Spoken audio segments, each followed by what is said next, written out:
માળિયાહાટીના વકીલ મહામંડળ દ્વારા શહેરની નવી બની રહેલ મામલતદાર કચેરીમાં સબ રજિસ્ટ્રાર કચેરીનો સમાવેશ ન હોય જગ્યા ફાળવી કચેરીનો સમાવેશ કરવાની માંગ કરવામાં આવી છે। સબ રજિસ્ટ્રાર કચેરી હાલની જગ્યાએ જ કાર્યરત રાખવાનો નિર્ણય કરવામાં આવ્યો છે। આ નિર્ણયથી અનેક અરજદારોને 2 કિલોમીટરના ખોટા ધક્કા ખાવા પડે, જેથી ટાઈમ બગડશે અને પૈસા વગર કારણના ખર્ચા વધી જશે।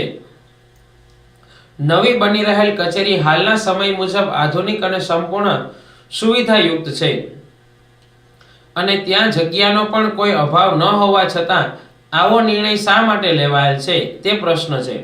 માળિયાહાટીના વકીલ મહામંડળ બાર કાઉન્સિલના પ્રમુખ રાયમલ ભલગરિયા, જયેશ રાજ, સુધીર દત્તા, હરિ મોરી, અશોક ચાપડા સહિતના વકીલો દ્વારા માંગ કરવામાં આવી છે। બાર એસોસિએશન માળિયાહાટીના આજરોજ અમે મામલતદાર કચેરી માળિયાહાટીના ખાતે આવેલ છીએ। બાર એસોસિએશન અમારું તમામ મામલતદાર કચેરી અને સબ રજિસ્ટ્રાર કચેરીના સબ રજિસ્ટ્રાર સાહેબને આજરોજ અમે આવેદનપત્ર આપેલ છે।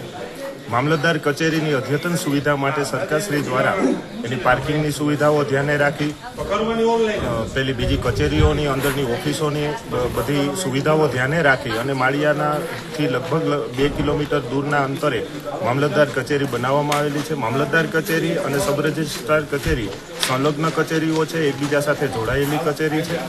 સબ રજિસ્ટ્રારની અંદર પક્ષકારો દ્વારા જ્યારે દસ્તાવેજ નોંધાવવામાં આવે ત્યારે ઓટો મ્યુટેશન થતું હોય ને ત્યારબાદ પક્ષકારોએ ફરી પાછા એ ડોક્યુમેન્ટ મામલતદાર કચેરીમાં એડમિટ કરવાના થતા હોય।